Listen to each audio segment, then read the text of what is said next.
This video presentation is intended for informational purposes only. So always seek the guidance of your physician or qualified medical practitioner with any questions you may have regarding your healthcare or medical condition.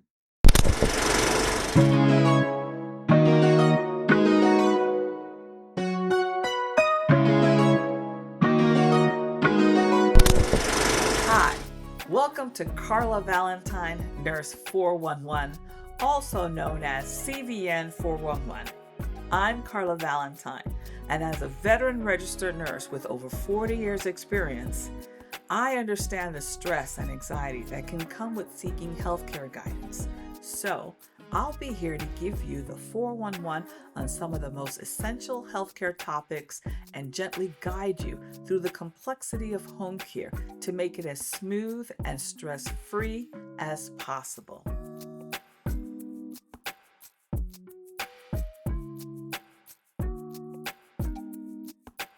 Before we start with today's episode, here's a quick recap of part 2 of our 3-part series, How to Survive Your First Home Care Visit. Preparing your home, clearing a path for the care provider, ensuring adequate lighting, setting up a clean, comfortable workspace, stocking necessary medical supplies, effective communication, sharing your concerns and questions openly, providing feedback on treatments and preferences, discussing and setting personal care goals. We emphasize the importance of creating a safe, comfortable environment and maintaining open communication with your home care provider to ensure a positive and productive first visit. Remember, your provider is there to support you, so don't hesitate to express your needs and ask questions. And now for our third and final part of our 3-part series, How to Survive Your First Home Care Visit.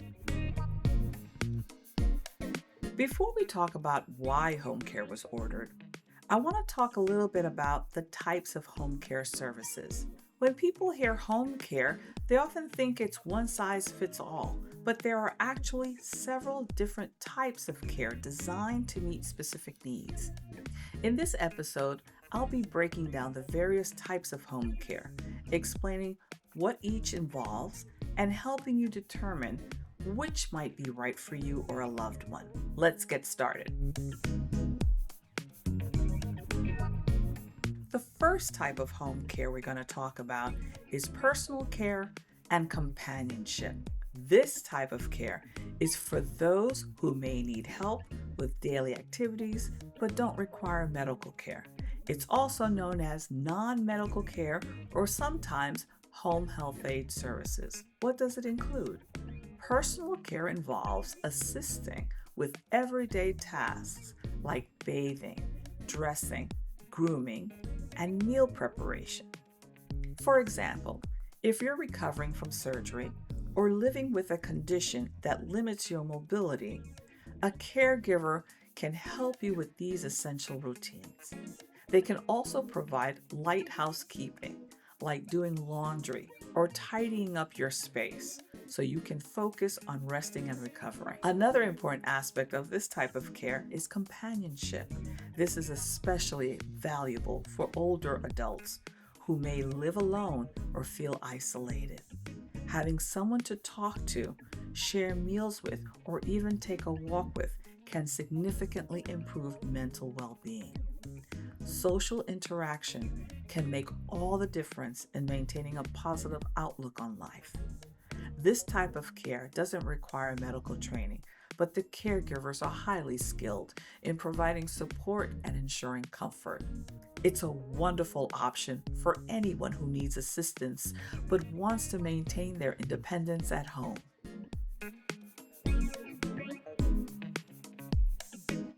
Next, we have private duty nursing care. This is a more advanced level of care designed for individuals who need long-term, continuous medical care in the comfort of their home. Private duty nursing is usually provided for people with chronic illnesses, disabilities, or significant injuries, and it's administered by licensed nurses, either registered nurses or licensed practical nurses. What kind of care is provided? Private duty nursing can involve a wide range of medical tasks depending on the individual's needs.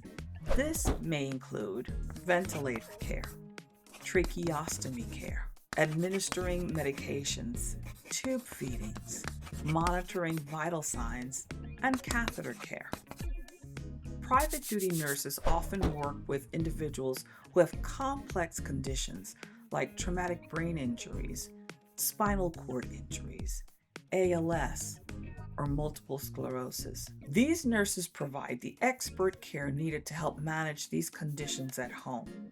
It's not uncommon for this care to be required 24/7 or for nurses to rotate in shifts, ensuring continuous support.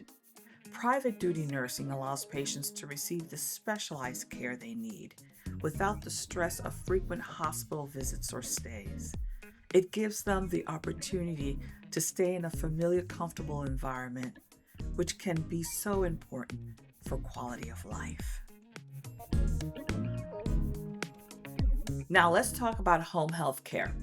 This type of care is short-term and is generally ordered by a physician after a hospitalization or a significant illness or injury.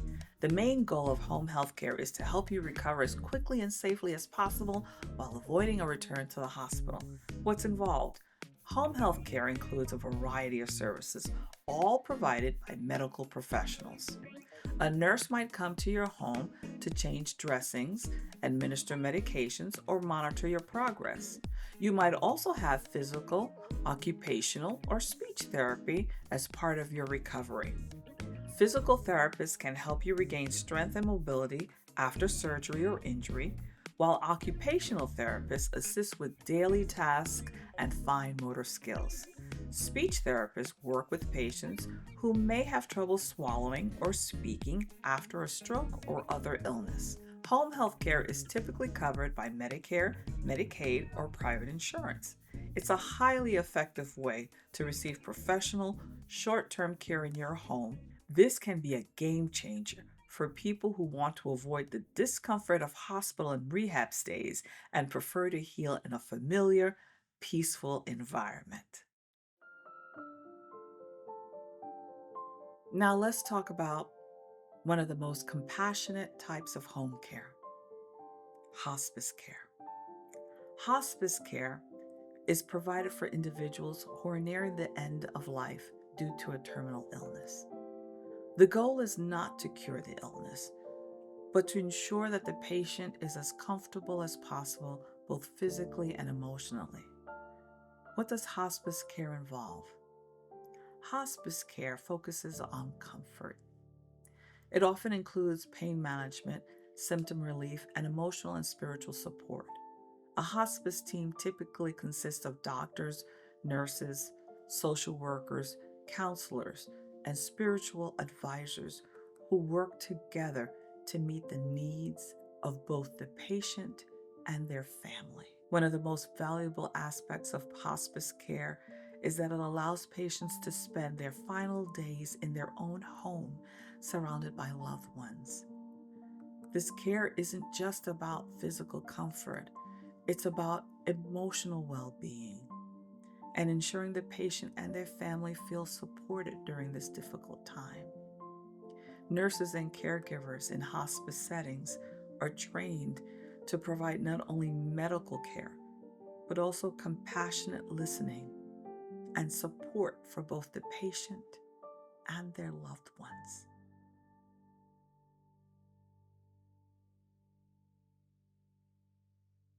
The last type of home care I want to discuss today is Medicaid Home and Community-Based Services, or HCBS.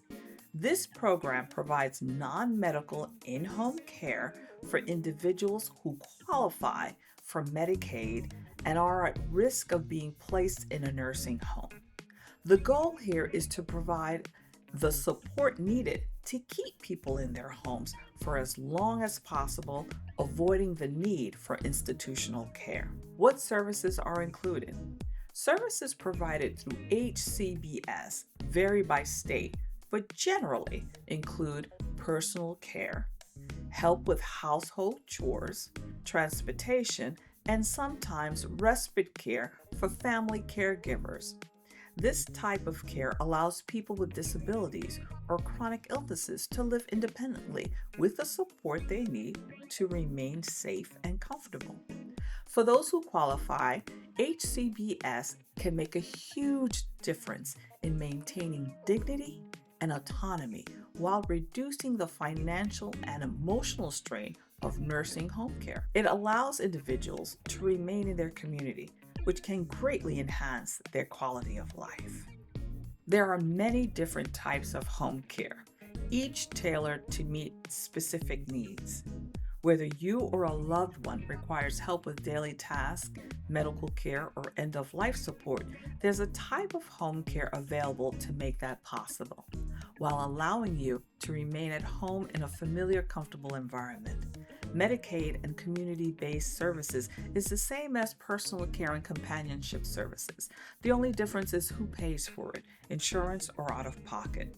There's another home care service called palliative care that is for serious or life-threatening illnesses but may not be terminal. Stay tuned for a future video where I'll go into more details on the difference between hospice and palliative care. Home care is usually ordered after a surgery or hospital stay because they want to check your incision site or wound, provide physical and/or occupational therapy, and to make sure your home is safe for you to recover in. Sometimes the doctor will order home care services to evaluate their patient's living environment. My home safety check includes that all smoke detectors are functioning, that there are no loose floorboards, and all rugs are secured. I also check that there are no damaged steps that can cause a fall, and if you have grab bars in your bathroom or in other locations in the home, I check that they are secured. The clinicians can give you advice on making your home safe. I will dedicate a full episode on home safety in another video. Many times, we get a doctor's referral for home care services because during a regular doctor's visit, the patient complains of feeling weak or their vital signs are not within the range the doctor prefers. Or the referral was done after a telehealth visit because the patient is homebound and it's very difficult for the patient to go into the office. They may suspect that the medications are not being taken or taken incorrectly and prefers a nurse to assess the situation. It could be the patient's condition has deteriorated since their last visit and the doctor wants to know what is happening based on the reports from the patient and the family. The home care nurse is like a detective, investigating the home care environment to find out what is going on. During the home care visit, I spent a large portion of my time going over medications, both prescriptions and over the counter. That includes inhalers, vitamins, gels, and drops. All of these are considered medications. It is important to document all of these because many times even the doctors are not aware of everything the patient takes and they may not have it in the chart. It is super important for you to let your doctor know of everything you take because it might interact with something prescribed. Now, a special note to patients that have traveled abroad or has family members bringing them medications or concoctions from other countries. Please do not take them without consulting with your doctor. Another reason I spend so much time reviewing the medications is to see if they're expired. I separate the expired medications and give you written instructions on the proper way to dispose of them. Here's a hint. Never flush them down the toilet.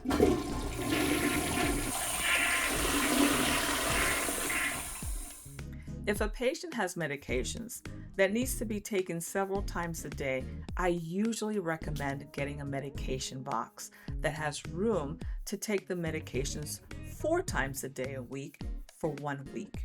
I like these boxes because even if you only have meds twice a day, you can fill it for 2 weeks at a time. Or you can use the extra slots to put your vitamins in there. Most vitamins are large and cannot fit with the other meds. These boxes are wonderful because you can tell right away if you've missed a day.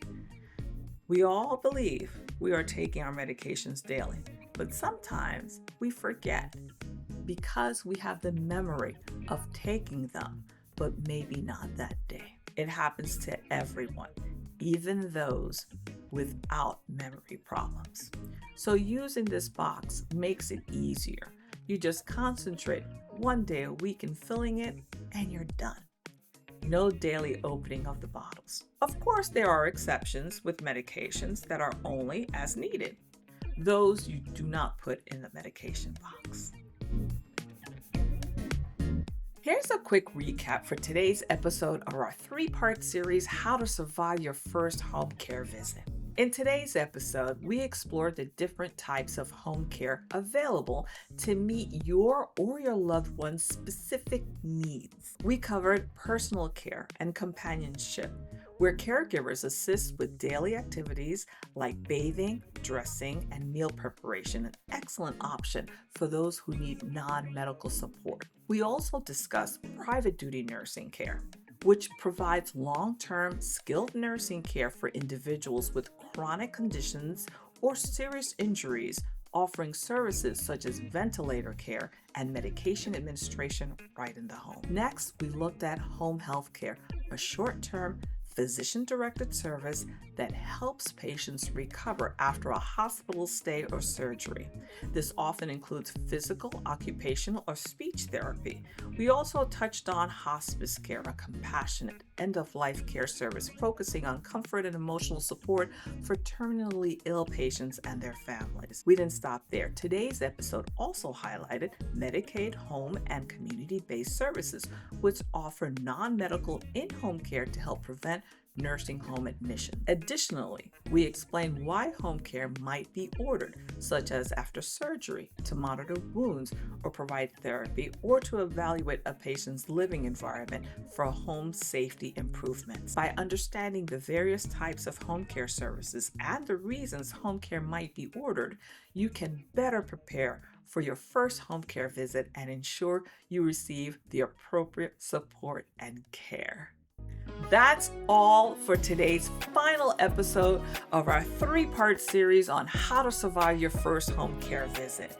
Thank you for joining me on this journey through the world of home care services. My hope is that this channel will assist you in making informed decisions about your health and well-being and helps you feel more prepared and less anxious about the process.